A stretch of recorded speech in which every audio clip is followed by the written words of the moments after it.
দেখলে মা, আমার গাধা ছেলেটার কাণ্ড দেখলে? মানুষ কাউকে এরকম ভালোবাসে নাকি?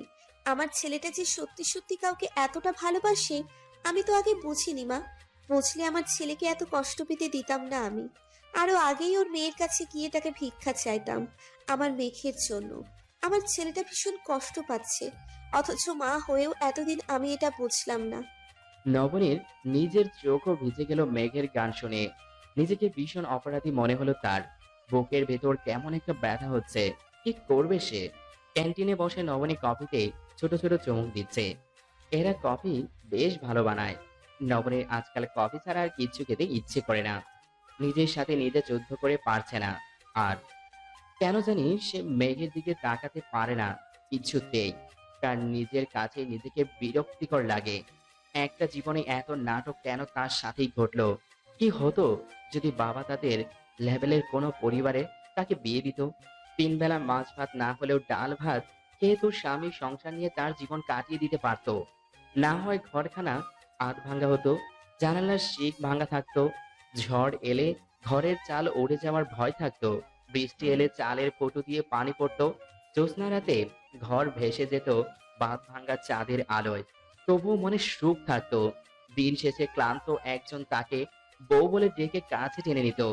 জীবনে তামিম নামে কোনো কালো অতীত থাকতো না।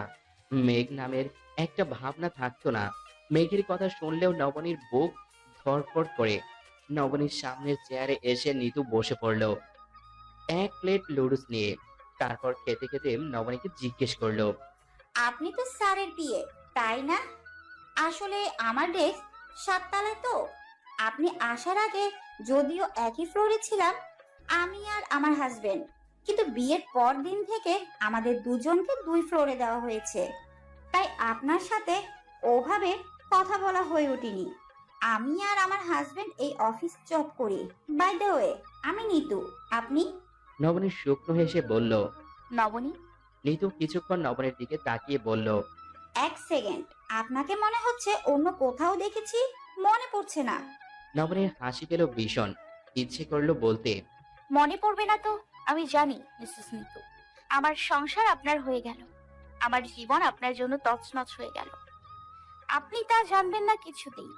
নিতু কিছুক্ষণ ভেবে বলল, আমি ভুল না করে থাকলে আপনি আর আমরা একই বিল্ডিং এ একই ফ্লোরে থাকি। M I right? নবনী হেসে বলল। হ্যাঁ। নিতু চোখ বড় করে তাকিয়ে বলল, কি আশ্চর্য বলুন তো, একই ফ্লোরে থাকি আমরা, একই অফিসে জব করি, অথচ কেউ কাউকে চিনি না। দিন দিন আমরা রিয়েল লাইফে কেমন আনসোশ্যাল হয়ে যাচ্ছি দেখেছেন? অথচ আগে পরিচয় থাকলে ছুটির দিনগুলো আমাদের এত বোরিং লাগতো না। একে অন্যের বাসায় গিয়ে চুটি আড্ডা দিতাম। নবনীর ভীষণ রাগ লাগছে নিতুর সাথে কথা বলতে। নিতুকে মনে হচ্ছে তার সবচেয়ে বড় ভিলেন তার লাইফের, যার এন্ট্রিতে নবনীর জীবন তছনছ হয়ে যেতে দেরি হয়নি। নিতুর সাথে হাসি মুখে কথা বলতে নবনীর ভীষণ রাগ লাগছে। ইচ্ছে করছে এক গ্লাস পানি নিতুর গায়ে ঢেলে দিতে। নিজেকে সামলে নবনী দাঁড়িয়ে বলল, আমার একটু কাজ আছে, এখন আসি, পরে কথা হবে। নিতুর জবাবের অপেক্ষা না করে নবনী চলে গেল ক্যান্টিন থেকে। নিতু অবাক হলো নবনীর ব্যবহারে। নবনীর গমন পথের দিকে তাকিয়ে রইল কিছুক্ষণ। তারপর নিতু নিজের খাওয়াতে মন দিল। নিজের ডেস্কে এসে বসার পর নবনীর কান্না এসে গেল। ইদানিং নবনী সবকিছুর উপর বিরক্ত হয়ে যায় সহজেই। নিজেকে বারবার বোঝায় এভাবে বিরক্ত হবে না, কিন্তু তাতে কোনো লাভ হয় না। চেয়ারে বসে লম্বা একটা শ্বাস নিল নবনী। তারপর ভাবলো, নিতুর সাথে এরকম ব্যবহার করা উচিত হয়নি তার। মেয়েটার কি দোষ? মেয়েটা হয়তো এসব কিছুই জানে না। জানলে নিশ্চয়ই এরকম ইজিলি কথা বলতে পারতো না নবনীর সাথে। নবনীর যেমন অস্বস্তি লেগেছে, ওরও তেমন লাগতো। আর চোখে একবার মেঘের কেবিনের দিকে তাকালো। তারপর উঠে গেল আবার ক্যান্টিনের দিকে। তামিম আজকে অফিসে আসেনি। তাহেরা বেগমের হাঁটুতে ব্যথা, ডাক্তার দেখাতে গিয়েছে। নিতু ক্যান্টিনে বসে অলস হয়ে কাটাচ্ছে। লাঞ্চ টাইম এখনো 15 মিনিটের মতো বাকি আছে। নবনী এবার এসে নিতুর সামনে বসে হাসলো। তারপর বলল, সরি, তখন তাড়াহুড়ো করে চলে গিয়েছিলাম। নিতু মুচকি হেসে বলল, ইটস ওকে। আপনি এর আগে কোথাও জব করেছেন নাকি এটাই ফার্স্ট?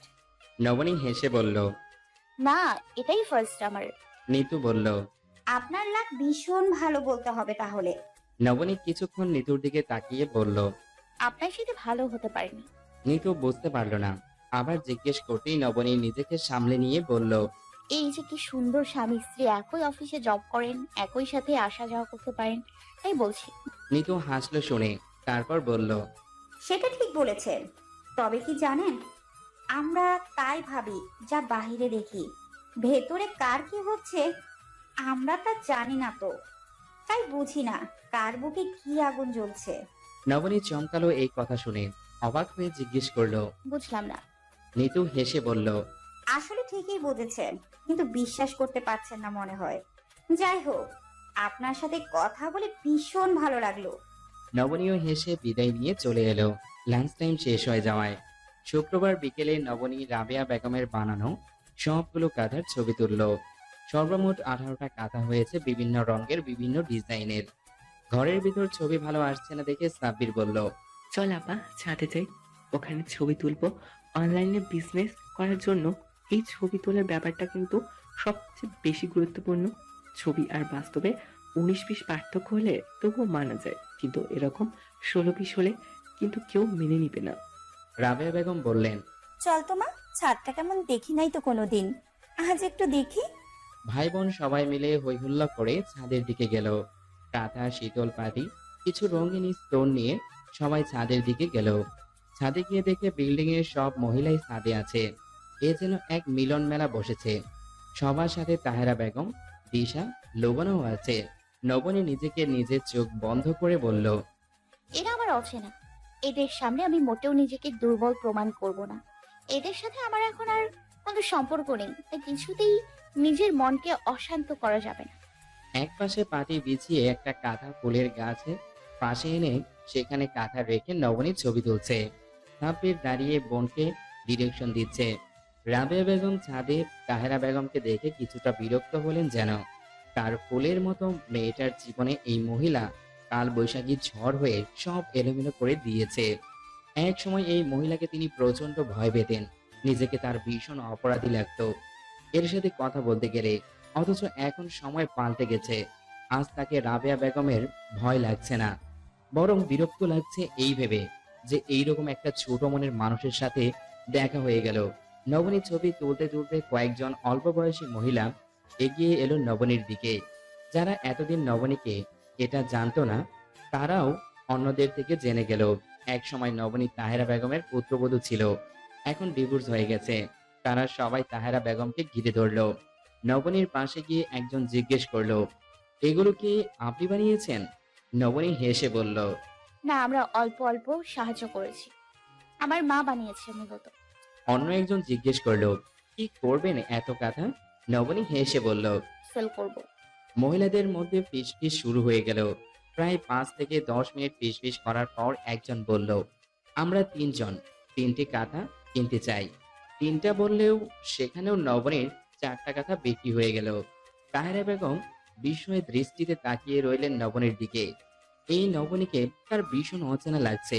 আত্মবিশ্বাসে ভরপুর এই নবনী তো তার ছেলের বউ ছিল না। নবনী টাকা মায়ের হাতে তুলে দিয়ে বলল, তোমার প্রথম উপার্জনের টাকা মা। রাবেয়া বেগম চমকে গেলেন। সামান্য একটা কথা, অথচ শুনেই তার বুকের ভিতর কেমন আনন্দিত হয়ে উঠল, চোখ টলমল হয়ে গেল। নবনী মাকে জড়িয়ে ধরে বলল, আরে আমার মা নিজে এখন স্বাবলম্বী হয়ে গেছে। নবনী বাসায় এসে সবগুলো ছবি বিভিন্ন গ্রুপে শেয়ার করলো। তারপর সোজা হয়ে বিছানায় শুয়ে পড়লো। সন্ধ্যায় নিতু এলো নবনীদের বাসায়। দরজা খুলে দিল সাব্বির। নিতুকে দেখে সাব্বিরের মুখ কালো হয়ে গেল। নিতু হেসে জিজ্ঞেস করলো, কেমন আছো? নবনী কোথায়? সাব্বির ইশারায় নবনীর রুম দেখিয়ে দিল। তারপর নিজের রুমে ঢুকে গেল। নিতু কিছুটা অবাক হলো এরকম ব্যবহারে। তারপর নবনীর রুমের দিকে গেল। নবনীর মা, বোন সবাই মিলে গল্প করছে। নিতু গিয়ে সালাম দিল। নবনী হেসে রাবেয়া বেগমকে বলল, মা, উনি হচ্ছে নিতু, আমরা একই অফিসে কাজ করি, আমাদের পাশের ফ্ল্যাটের তামিম সাহেবের স্ত্রী উনি। মুহূর্তেই সবার মুখ থমথমে হয়ে গেল। দু এক কথা বলে সবাই চলে গেল। নিতু সবটা খেয়াল করলো। কিছু একটা সমস্যা হয়েছে নিতু বুঝতে পারলো। তবুও কিছুক্ষণ বসে সবার সাথে কথা বলল। 20 মিনিট পর নিতু চলে গেল। নিজেদের বাসায় ঢুকতেই নিতু নিজে নিজে তামিমকে বলতে লাগলো, জানো, আমাদের অফিসে যে কাজ করে নবনী, ওদের বাসায় গিয়েছিলাম। মেয়েটা এত ভালো, আমার তো ভীষণ ভালো লেগেছে ওকে। তামিম চায়ে চুমুক দিচ্ছিল। নবনীর কথা শুনে তামিমের হাত থেকে চায়ের কাপ পড়ে গেল ফ্লোরে। তাহেরা বেগম নিজেও চমকালেন। নিতুর সবার দিকে তাকিয়ে জিজ্ঞেস করলো। কি হয়েছে? তাহেরা বেগম দাঁতে দাঁত চেপে বললেন, ছোট লোকের বাচ্চা, কার অনুমতি নিয়ে তুই বাসার বাইরে গিয়েছিস? তোকে আমি প্রথম দিনেই বলেছি আশেপাশের বাসায় যাও আমার পছন্দ না। নিতু হেসে বলল, আমি ছোট লোকের বাচ্চা না, বরং আপনি হলেন ফালতু মহিলা, যিনি কিনা নিজের সবার বাসায় গিয়ে মানুষের কাছে নিজের পুত্রবধূর বদনাম করেন, নিজেকে সবার কাছে অসহায় সহজ সরল প্রমাণ করতে চান। প্রতিদিন অফিসে আসা যাওয়ার সময় আশেপাশের সব মানুষের কথা আমার কানে আসে। মূলত ওদের কথা শুনতে আমি সিঁড়ি দিয়ে আসা যাওয়া করি। তারপর নিজের রুমে চলে গেল নিতু। তামিম মায়ের দিকে তাকিয়ে বলল, এসব মোটেও ভালো কাজ করনি তুমি মা। সহ্যের একটা সীমা থাকে, মনে রেখো। তামিম চলে যেতেই তাহেরা বেগম বিলাপ শুরু করলেন। ছেলে বউয়ের গোলাম হয়ে গেছে, তাকে 2 পয়সার দাম দেয় না, এসব বলে কাঁদতে লাগলেন। নিতু বিছানায় শুয়ে 2 এ 4 মিলাতে লাগলো। তবুও খটকা রয়েই গেল যেন। গত 1 সপ্তাহ ধরে মেঘ নিয়মিত নবনীদের বাসায় আসা যাওয়া করে। ব্যাপারটা অবিশ্বাস্য হলেও সত্য। প্রথম দিন সকালে বাসায় কলিং বেল বাজতেই নবনী গিয়ে দরজা খুলে দিল। মেঘকে দেখতেই নবনীর হার্টবিট এতটা বেড়ে গেল যে নবনীর মনে হলো বুকের পিঞ্জিরা থেকে হার্ট বুঝি এখনই টুপ করে বের হয়ে যাবে। গায়ে একটা নর্মাল টি শার্ট, একটা গ্রে কালার প্যান্ট পরা। মেঘকে দেখে কিছুতেই বোঝার উপায় নেই এই ছেলের কোনো অফিসের বস। নবনী ভাবলো চোখে ভুল দেখছে সে, তাই মুখের উপর দরজা বন্ধ করে দিতে যেতেই মেঘ 1 পা ভিতরে ঢুকিয়ে দিল। নবনী দরজা বন্ধ করতে যেতেই মেঘ মৃদু আর্তনাদ করে উঠল। নবনী ভীষণ চমকে গেল। মেঘ মুচকি হেসে সালাম দিয়ে বলল, আমি ফাল্গুনিয়া চৈতালি টিউটর। নবনী হতভম্ব হয়ে তাকিয়ে রইল। হাশেম আলী রুম থেকে বের হয়ে মেঘকে দেখে বুকে জড়িয়ে ধরে বলল, এই স্যারে আজ থেকে ফাল্গুনিয়া চৈতালিরে পড়াইতে আইব রে মা। নবনী চোখ মুখ শক্ত করে জিজ্ঞেস করলো, কে ঠিক করেছে বাবা? হাশেম আলী হেসে বলল, আর কোষ না মা, তোরে তো কাল কইতে পারি নাই। কাল আমি ওগো স্কুলে গেছি না, তখন ওগো স্কুলের স্যারেরা ওনারে ঠিক করে দিছে। নবনী জিজ্ঞেস করলো, কেন ঠিক করে দিয়েছে ওনাকে? হাশেম আলী বলল, ও এক সময় ওই স্কুলে পড়ছে, পোলাটার অবস্থা আমাকে মতোই আছিল। যেইতে স্কুলের স্যারেরা পড়াইছে, এখন নিজে চাকরি করে, বাপ মা নাই, নিজে স্কুলে আইসা স্যারগো কইছে সেও কাউরে সাহায্য করবার চায়। স্যারেরা আমাকে ফাল্গুনি চৈতালির লাইগা ঠিক করছে ওরে। গতকাল আমারে যাইতে কইছে স্কুলে, আমি গেছি। আর স্যারেরা কইলো এই স্যারে আমার 2 মাইয়ারে ফ্রিতে পড়াইবো। দেখলাম এরকম আরো কয়েকজন স্কুলে আছে পোলা মাইয়াকেও ফ্রিতে পড়ানোর লাইগা। মানুষের মন কত বিশাল, তা কাল স্কুলে না গেলে বুঝতাম না রে মা। কত পোলারে দেখলাম কাল ফ্রিতে পড়ানোর লাইগা আইসা বইসা রয়েছে। ভালো মানুষ এখনো আছে এই দুনিয়ায়। নবনী ভ্রু কুচকে তাকালো মেঘের দিকে, বিড়বিড় করে কিছু একটা বলল। কেউ বুঝলো না। নবনী নিজের রুমে গিয়ে শটান হয়ে শুয়ে পড়ল। মাথা তার এলোমেলো লাগছে। নীরের জন্মদিনের পর থেকে নবনী মেঘের দিকে ভুল করেও তাকায় না। সিম কার্ড চেঞ্জ করে ফেলেছে। লাঞ্চ আওয়ারে ক্যান্টিনে বসে থাকে। মেঘের দিকে তাকালেই নবনীর ভীষণ কষ্ট হয়। বুকের ভিতর কেঁপে ওঠে, দ্বিধায় পড়ে যায়। আজকাল নবনী নিজের মনকে বোঝাতে পারে না। নীরের জন্মদিন ছিল 4 মাস আগে। এই 4 মাস ধরে নবনী নিজের সাথে নিজে প্রতিনিয়ত যুদ্ধ করে যাচ্ছে। এখন আর তামিমকে দেখলে মোটেও জ্বালা পোড়া অনুভব হয় না, বরং নিতুর সাথে বেশ ভালো একটা সম্পর্ক হয়ে গেছে। এখন জীবনে একটাই সমস্যা, মেঘ। মেঘের কাছ থেকে নবনী তাই লুকিয়ে বেড়াতে চায়। বারবার মনে হয় সরাসরি তাকালেই বুঝি মেঘ বুঝে যাবে নবনীর বুকের ভিতর জমে থাকা একটা কষ্টের পাহাড়। মেঘের কাছাকাছি থাকলে গলে যেতে চায়। বুকের ভেতর বসন্তের বাতাস বইতে চায়। প্রাণ চেষ্টা করে নবনী সেই বাতাসকে থামিয়ে দেয়। ধরা দিতে চায় না কিছুতেই নবনী। হাশেম আলী নবনীর রুমের সামনে এসে দরজা নক করলেন। নবনী উঠে বসে বাবাকে ভেতরে আসতে বলল। হাশেম আলী মেয়ের বিছানার পাশে দাঁড়িয়ে বলল, ছেলেটার জন্য একটু নাস্তা ব্যবস্থা করতে যদি। নবনী বাবার দিকে তাকিয়ে বলল, কি দরকার ছিল বাবা টিউটর রাখার? আমি অথবা সাব্বির কি ওদের পড়াতে পারতাম না, নাকি আমরা পড়াই না? হাশেম আলী বললেন, কি বলস মা, স্কুলের এত বড় বড় মানুষের সামনে আমি কি যে কমু, আমি রাজি না।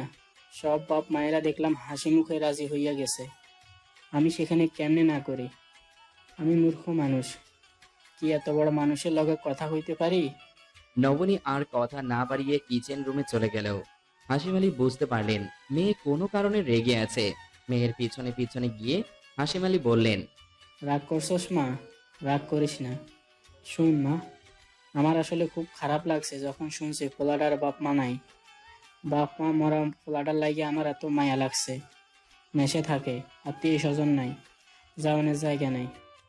শুই না আমার কলিজা কাইফা উঠছে। যাওয়ানের জায়গা নাই, শুই না আমার কলিজা কাইফা উঠছে। এতিম পোলাডার মুখের দিকে তাকাইয়ে আমার যে কেমন লাগছে। আমিও তো এতিম ছিলাম রে মা। মা মরছে আমারে ছোট রাইখা। নবনী বাবার সাথে তর্ক করলো না, বাবার মন খারাপ হয়ে যাবে নবনী কথা বাড়ালে। নবনী মেঘের জন্য এক মগ কফি আর এক প্লেট নাস্তা নিয়ে ফাল্গুনীদের রুমে গেল। হাসিম আলী সেখানেই বিছানার এক পাশে বসেছিল। মেঘ নবনীর হাতের রান্না বুঝতে পেরে রোগেস্তে খেয়ে নিল।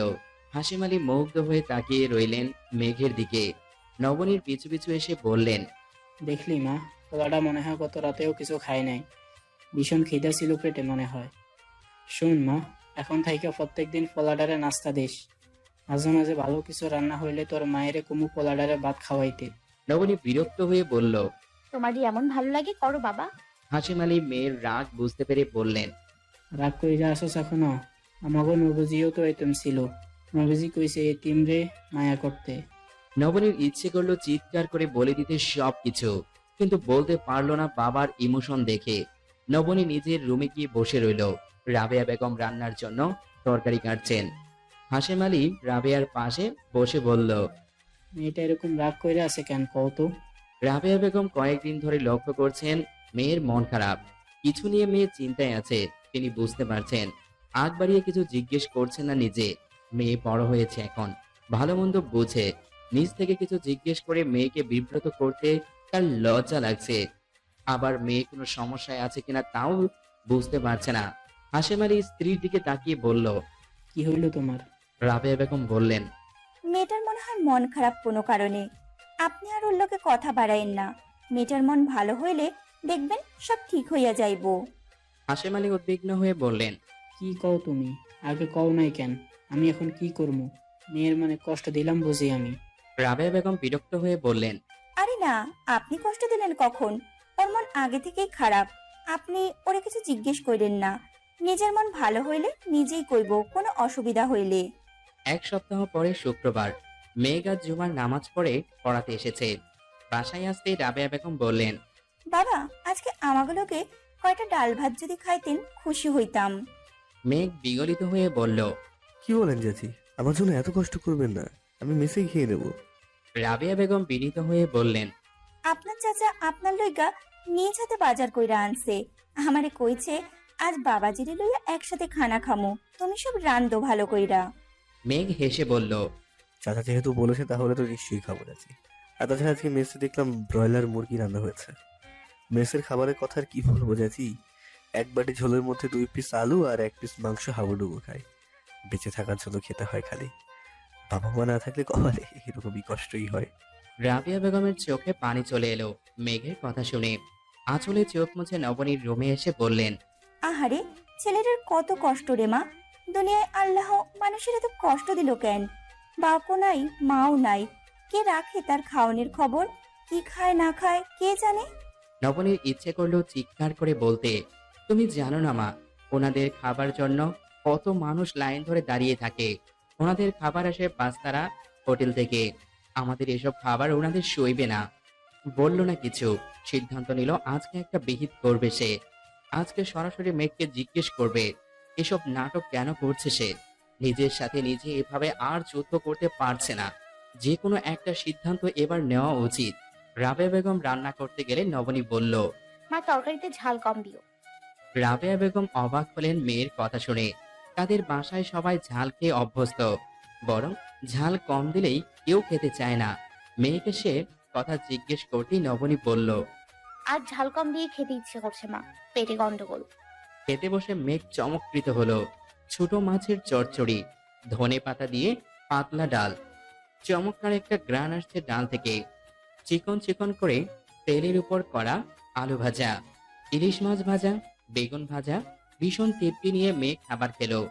যদিও প্রথমে ভয় পেয়েছিল খাবারের ঝাল নিয়ে। মেঘ ঝাল খেতে পারে না, কিন্তু খেতে বসে দেখলো সব খাবারে তার মন মতো ঝাল হয়েছে। নবনী ছাড়া বাকি সবাই একই সাথে বসে খাবার খেলো।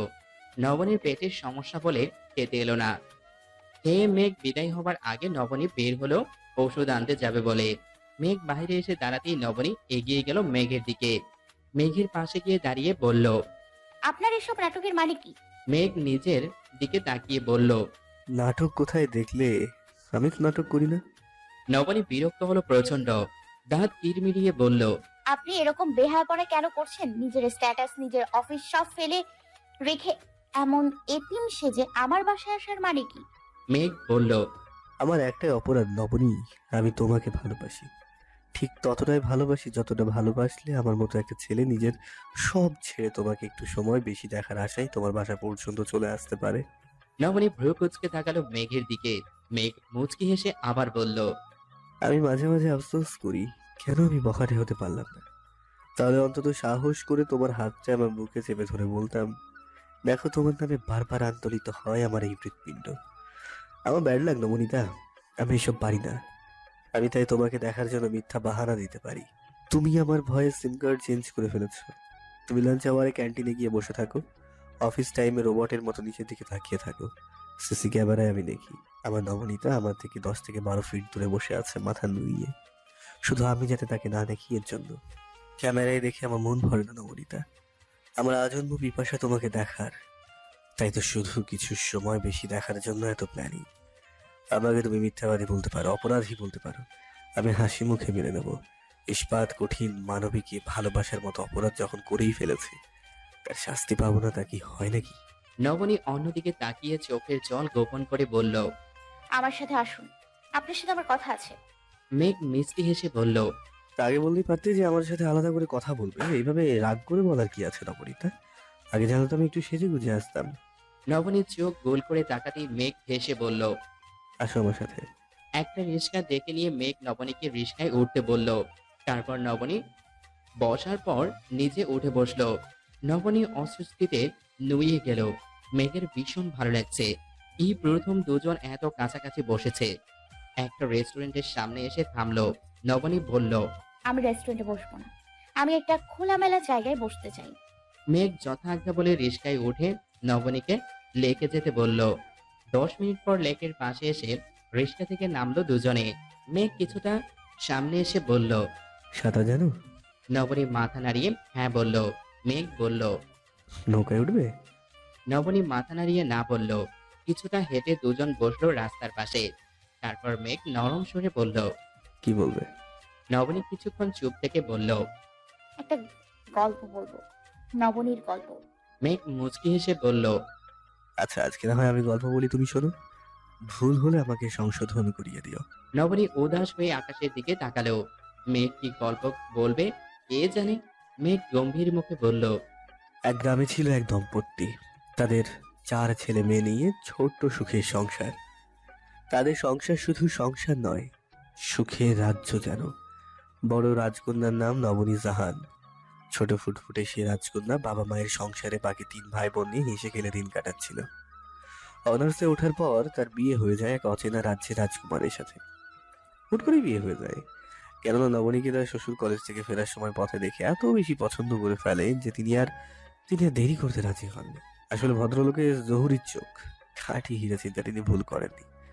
ফুলবাগানে ফুটে থাকা উৎকৃষ্ট গোলাপটিকে তাই অতি যত্নে ভালোবাসায় নিজের রাজ্যের শোভা বর্ধন করতে রাজকন্যার বাবার কাছে এক প্রকার ভিক্ষা করে নিয়ে যায়। কিন্তু ভদ্রলোক জানতেন না তার বাসায় তিনি আর তার ছোট পুত্র ছাড়া বাকি সবাই যে রাক্ষসরূপী মানুষ। রাজকন্যা নিজের সর্বোচ্চ দিয়েও শ্বশুর ছাড়া আর অন্য কারো আপন হতে পারেনি।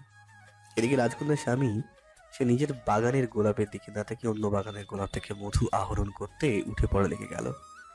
ফুলে ফুলে উড়ে বেড়ানো যে তার স্বভাব তা সে ছাড়া আর কেউই জানতো না। এজন্যই নিজে বাগানের ফুলটি তার কাছে বিবর্ণ লাগতে লাগলো। তারপর একটা সময় আসে যখন রাজকন্যা জেনে যায় সে আসলে নিজের সব দিয়েও রাজকুমারকে আপন করতে পারেনি। আত্মমর্যাদা সম্পন্ন রাজকন্যা তখনই সিদ্ধান্ত নিল সব অবহেলা সহ্য করে নিলেও এই অবহেলা সে সইবে না। তারপর নিজের বিচ্ছেদ হয়ে যায়। রাজকন্যা তারপর থেকে নিজেকে গড়ে তোলার জন্য এক অদম্য মনোবল নিয়ে শহরে আসে, পুরো পরিবার নিয়ে। সেই শহরে আসে যেখানে সে তার একটা সুখের স্বপ্ন দাফন করে শূন্য হাতে ফিরে গিয়েছিল। যেখানে সে শূন্য হয়েছে সেখানেই সে আবার পূর্ণ হতে আসে। রাজকন্যা পূর্ণতা পেতে লাগলো। আত্মবিশ্বাসী রাজকন্যার ভালোবাসায় পড়ে শূন্য হতে লাগলো সেই শহরের এক কাঙাল প্রেমিক। ভালোবাসা ছাড়া যা চাওয়ার কিছুই নেই। কাঙালের মতো নিজের আত্মসম্মান ত্যাগ করে রাজকন্যার পদে পদে ঘুরতে লাগলো। কি জানে, হয়তো একদিন রাজকন্যার মনে দয়া হবে। পৃথিবীতে কত অদ্ভুত ঘটনাই তো ঘটে, এরকম করে এটা ঘটে যায় যদি এই আশায় বাঁচে সেই কাঙাল।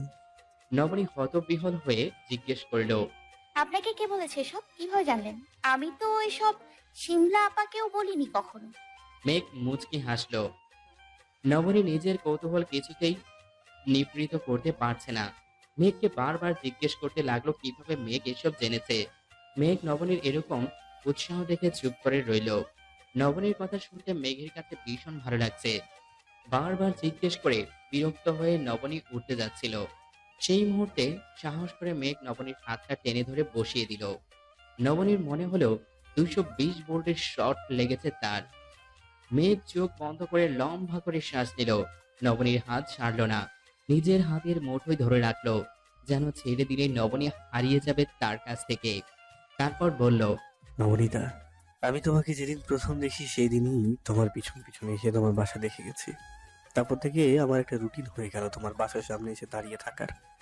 তোমার বাসার উল্টো দিকে রাস্তাটা সব ভিক্ষুকেরাও আমাকে চেনে নবনীতা। তোমার জন্য এত পাগল হলো আমার এইটুকু জানবো না। আমি প্রথমে তোমাদের বিল্ডিং এর দারোয়ানের থেকে শুনেছি, আমার বিশ্বাস হয়নি, ওইভাবে পাত্তা দিইনি। তারপর আবার ওই দারোয়ান আমাকে সব বলে। সেদিন আমি সিদ্ধান্ত নিই তোমাকে আর কষ্ট পেতে দেবো না। কিন্তু একদিন তামিম সাহেব নিজেই আমাকে সব বললেন। আমাকে সব সময় এখানে দেখে ওনার মনে হয় সন্দেহ হয়। একদিন আমাকে জিজ্ঞেস করতে আমি বলে দিলাম আমি তোমাকে ভালোবাসি, আর তাই এখানে এসে দাঁড়িয়ে থাকি। আমার ভালো লাগে দাঁড়িয়ে থাকতে। শুনে আমাকে নিয়ে চায়ের দোকানে বসলেন, চা খেতে খেতে সব বললেন। দারোয়ান আমাকে তামিম সাহেবের নাম বলেনি, যে তামিম সাহেবের থেকে জানলাম আমি যে উনি ছিলেন তোমার প্রাক্তন স্বামী। তবে সেদিন এটাও বুঝলাম তখন ওনার মনের এক কোণে এখনো তোমার জন্য দুর্বলতা রয়ে গেছে। আবার তখন মনে হয়েছে যত দ্রুত সম্ভব তোমাকে আমার করে নিতে হবে। আমি আমার ভালোবাসা দিয়ে তোমার মনের সব কষ্ট দূর করে দেব। আমি যে তোমার বাসায় এইভাবে আসি এটা কিন্তু আমার প্ল্যান ছিল না, আমার বাবার প্ল্যান ছিল, জানো। বাবাকে আমি বাসায় গিয়ে সব জানালাম। বাবা শুনে আমাকে বুদ্ধি দিলেন তোমার সাথে বেশি বেশি কথা বলার চেষ্টা করতে, তোমার কাছাকাছি থাকার চেষ্টা করতে। এতে করে নাকি তুমি আমার প্রতি দুর্বল হয়ে যাবে সহজেই। বাবা তো জানে না তোমার মন লোহায় গড়া। আমি সারাদিন তোমার বাসায় শুয়ে থাকলেও তুমি আমাদেরকে করুণা করে হলেও তাকাবে না। তবু আমি বাবার বুদ্ধি কাজে লাগালাম, কেননা বাবা আমার সব ব্যাপারে উপদেষ্টা হিসেবে কাজ করে। নবনীর মনে হলো সে যেন এখনো শখের উপর আছে। নবনী হতবিহ্বল হয়ে তাকিয়ে থেকে জিজ্ঞেস করলো, আপনার বাবা চেনেন আমাকে? মেঘ বলল, সে তো আমি বাবাকে বলেই দিয়েছি তুমি অফিসে জয়েন হবার পর, আর তার এক সপ্তাহ পর বাবাকে দেখিয়ে দিয়েছি তোমাকে। নবনী আর বলার মতো কথা খুঁজে পেল না।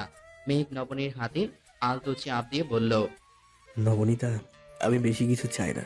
তোমার এই হাতটা জীবন এইভাবে ধরে রাখার সুযোগটুকু তুমি আমাকে দাও শুধু। আমি কথা দিচ্ছি মরণ পর্যন্ত তোমার হাত আমি ধরে রাখবো। একটা সুযোগ দাও নবনীতা। অতীত আঁকড়ে ধরে রেখে কি লাভ বলো তো? এসে কি সুখ পেয়েছো এতে করে? পাওনি তো, বরং কষ্ট বেড়েছে আরো। এ চাইতে ভালো জীবন কাটানোর সুযোগ তুমি দাও। আমি আমার ভালোবাসার চাদর তোমাকে মুড়িয়ে রাখবো নবনীতা। নবনী নিজেকে আর মানাতে পারল না। এতদিন ধরে নিজের কাছ থেকে নিজে অনেক লুকিয়ে বেরিয়েছে, মনকে নানাভাবে শাসিয়ে এসেছে। আজ যেন নিজের মন ও নবনীর সাথে বিদ্রোহ শুরু করে দিল। নবনী মেঘের দিকে তাকালো জল ভরা নয়নে। টুপ করে এক ফোঁটা জল গড়িয়ে পড়ল। মেঘ অপলক তাকিয়ে রইল নবনীর দিকে, তারপর বলল, ভালোবাসি নবনীতা। নবনী মাথা নিচু করে ফেলল। এর জবাবে কি বলবে সে? তোমার সাথে যে আমার সারাক্ষণ কথা বলতে ইচ্ছে করে নবনীতা। নবনী হেসে নিজের ফোন থেকে মেঘের ফোনে একটা কল দিল। তারপর আর এক মুহূর্ত না দাঁড়িয়ে ছুটে পালিয়ে এলো। লজ্জায় উত্তেজনায় নবনীর বুক ধুকপুক করতে লাগলো। কেমন একটা অজানা অনুভূতি। বাসায় ফিরে নবনীর মাকে বলল খাবার দিতে। হাত মুখ ধুয়ে নবনী খেতে বসলো। খাবার খেতে বসে নবনী ভালো মতো খেতে পারলো না। গলায় বারবার খাবার আটকে যাচ্ছে। নবনীর মনে হলো পুরো দুনিয়া যেন কাঁপছে, কেমন ঘোর লেগে যাচ্ছে ওর। নবনী খাবার না শেষ করেই উঠে গেল।